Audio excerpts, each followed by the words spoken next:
Aren't you glad that you're a Christian? All right, let's take a look at last week's memory verse.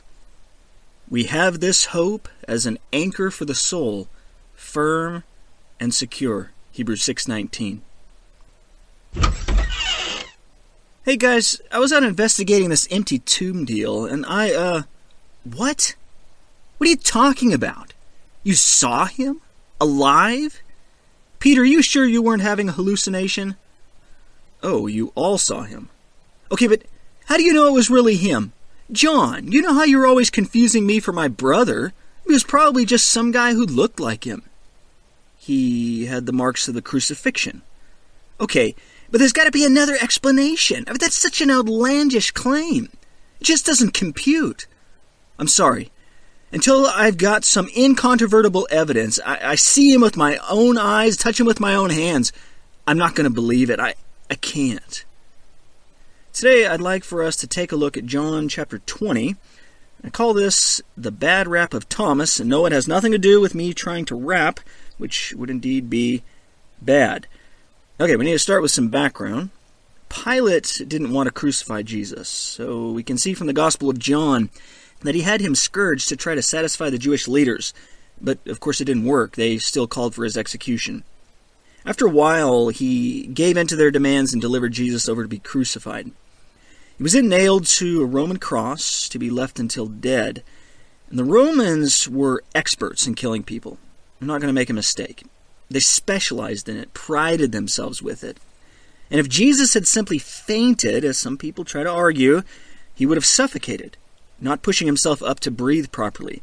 That's why they could break their legs to speed up the death. It would cause them to asphyxiate. On top of that, one of the soldiers took his spear and stabbed Jesus in the side to ensure that he was dead. It's a good possibility that the spear went through the lung and into the heart. And John reports that blood and water flowed out. And the water possibly speaking of the fluids that had built up in his lungs and the sac around his heart. Jesus was definitely dead, and his disciples knew it well. But something very perplexing happened. On the third day, some of Jesus' female disciples said the tomb was empty and they had seen a vision of angels saying Jesus was alive. Peter and John went to the tomb to confirm what they said and found it open and empty with the grave clothes still lying there. Mary Magdalene then said she had actually seen Jesus, and a couple of other disciples said they saw him on the road to Emmaus. With that in mind, let's read what happened next in John 20, verses 19 and 20. So when it was evening on that day, the first day of the week, and when the doors were shut where the disciples were, for fear of the Jews, Jesus came and stood in their midst and said to them, "Peace be with you." And when he had said this, he showed them both his hands and his side. The disciples then rejoiced when they saw the Lord. They were confused and scared. They probably suspected the Jewish leaders were going to come for them next. And so they were behind locked doors, as the NIV puts it. No doubt listening for a knock at the door, or a step on the stairs, or even some voices outside. Now, can you imagine how startling it would have been to have Jesus appear like that? Luke 24:37 says of this, "They were startled and frightened and thought that they were seeing a spirit." I'm glad no one had a heart attack. Of course, Jesus would have just fixed them if they did. Well, after showing them his hands and his side, which proved his identity, it says they rejoiced, as he told them in John 16, "Therefore you too have grief now, but I will see you again, and your heart will rejoice, and no one will take your joy away from you." In verses 21 through 23, Jesus told them some things about sending them out, but I want to go now to our passage in verses 24 through 31, and there are three questions I want to answer. The first question is, who is Thomas? But Thomas, one of the 12, called Didymus, was not with them when Jesus came. So the other disciples were saying to him, "We have seen the Lord." But he said to them, "Unless I see in his hands the imprint of the nails, and put my finger into the place of the nails, and put my hand into his side, I will not believe." Verses 24 and 25. We can see that he was called Didymus, which means the twin. He most likely had a twin brother. When I was in Colorado, we had these twins in the congregation, and every now and then someone would confuse one for the other.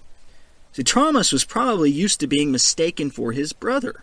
And so, with that background, he might have thought, with these guys being emotionally driven, they simply confused someone else for Jesus. Now, we often call him Doubting Thomas, but here's the thing that many people miss. Thomas demanded nothing more than they did. In Mark 16, after he appeared to Mary Magdalene, we read this. She went and reported to those who had been with him while they were mourning and weeping. When they heard that he was alive and had been seen by her, they refused to believe it.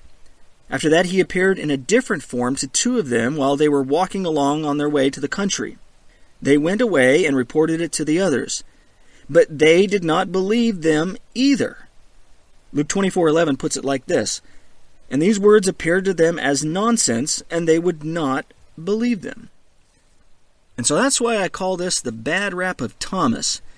It's really unjustified criticism. He's no more of a doubter than the others. He just wasn't at the right place at the right time. But let me stop there for a minute. Maybe we can make an application from this. If you are not with God's people when they are together, you can miss out on all kinds of blessings. Blessings of fellowship and encouragement and who knows what else. For example, the assembly is where the Word of God is taught, and where we collectively worship the Lord, partake of the Lord's Supper, and go before His throne in prayer. And it's a time to be strengthened and encouraged by each other. That's why, after this quarantine is over, I would strongly encourage you to get back with God's people. So, what else do we know about Thomas? One thing is that he never lacked courage. He obviously didn't feel the need to be hiding with them.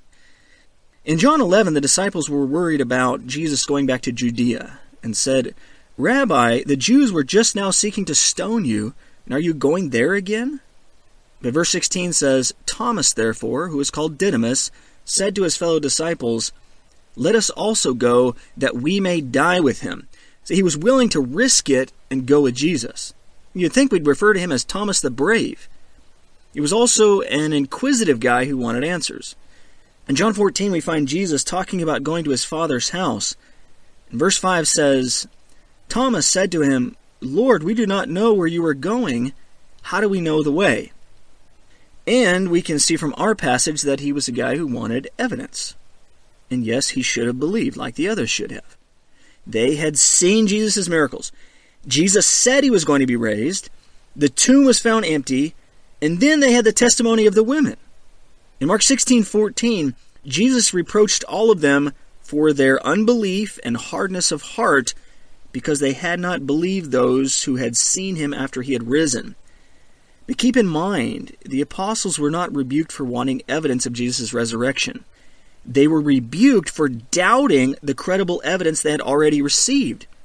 Wanting evidence is actually a great quality. I remember a minister telling of an incident that happened to him. He said a guy came into his office in the church building and told him that he was Jesus returned. And the minister asked him, well, can you prove it? And the man said, hey, I'm not into miracles. It's not a virtue to believe everything you're told. Proverbs 14:15 says, the naive believes everything, but the prudent man considers his steps. The Bereans were commended in Acts 17 for this quality of wanting evidence. Now these were more noble-minded than those in Thessalonica, for they received the word with great eagerness, examining the Scriptures daily to see whether these things were so. They were open-minded, but they weren't going to just accept what Paul said without first checking it out. In 1 Thessalonians 5:21, regarding prophetic utterances, it says, But examine everything carefully, hold fast to that which is good. I reckon that's a pretty good life motto. If you think about it, Thomas was actually very honest. He wasn't going to pretend that his doubts didn't exist. He had to be sure.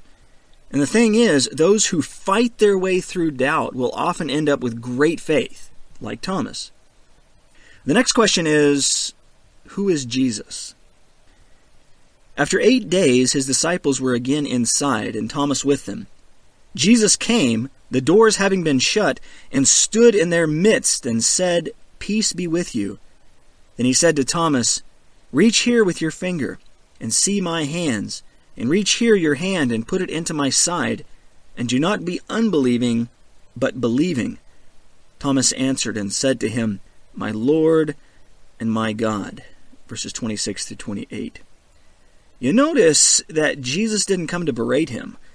And this was a special appearance for Thomas so he could have that evidence that he asked for. We can see from the book of Acts that the apostles had a special job to do, and they couldn't do it with doubt. Now, it doesn't say if Thomas actually touched the wounds or not. We don't know. And many people picture him falling down to his knees and summing up in this dramatic statement the message of John's gospel.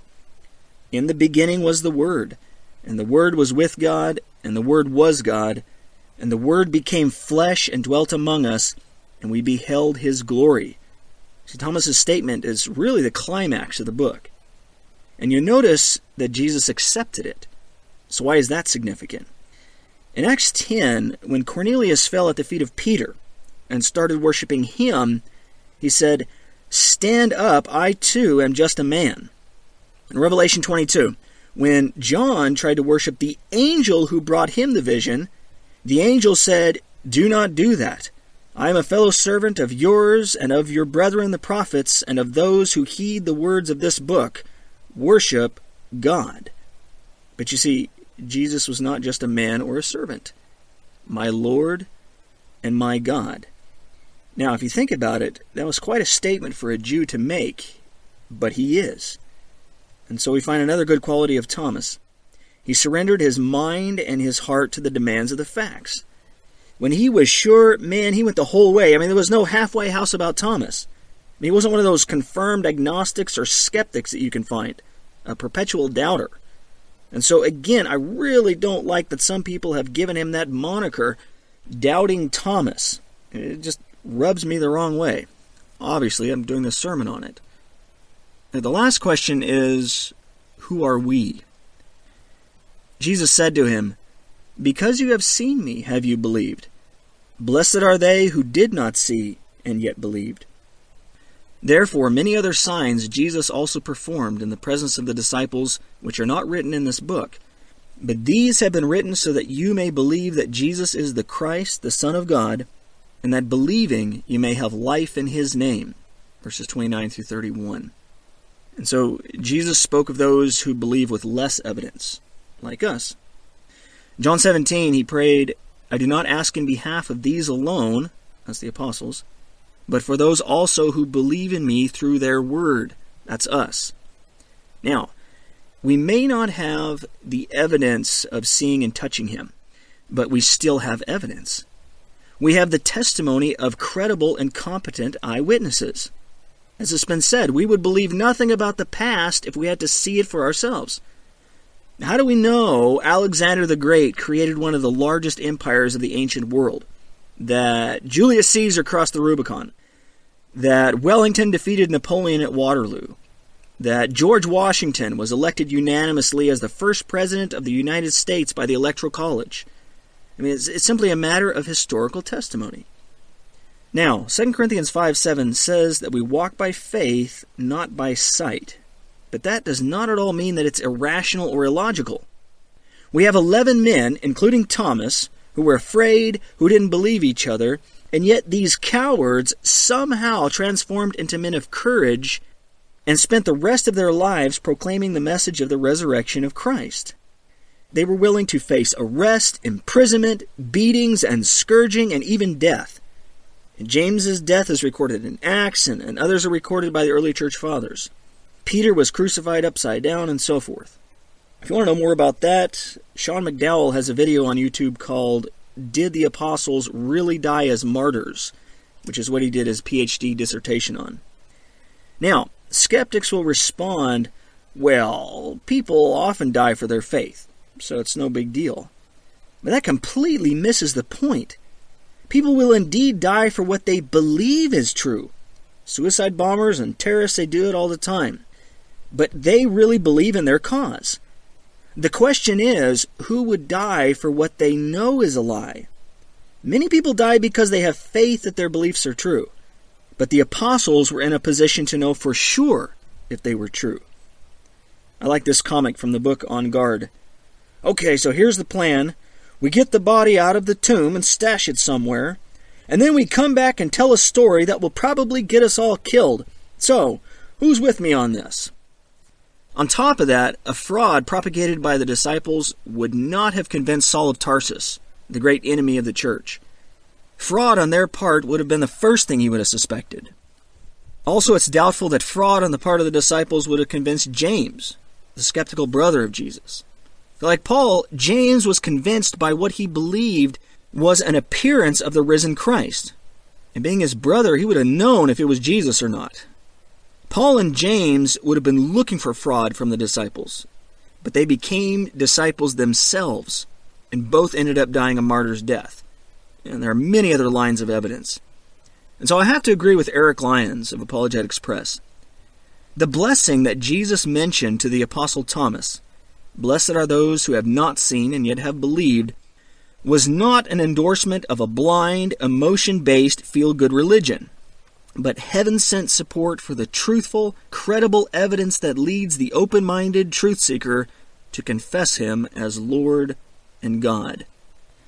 You can find those like Frank Morrison, a British journalist who lived in the early 1900s, who set out to apply his training to refute the evidence for the resurrection. Well, he ended up changing his mind, and instead of a refutation, he wrote Who Moved the Stone?, which is considered now to be something of a classic apologetic work. He titled the first chapter, The Book That Refused to Be Written. And then we have a similar situation with Lee Strobel, an American investigative journalist. He was an atheist who began investigating the evidence after his wife's conversion, but he changed his mind and ended up becoming a Christian apologist.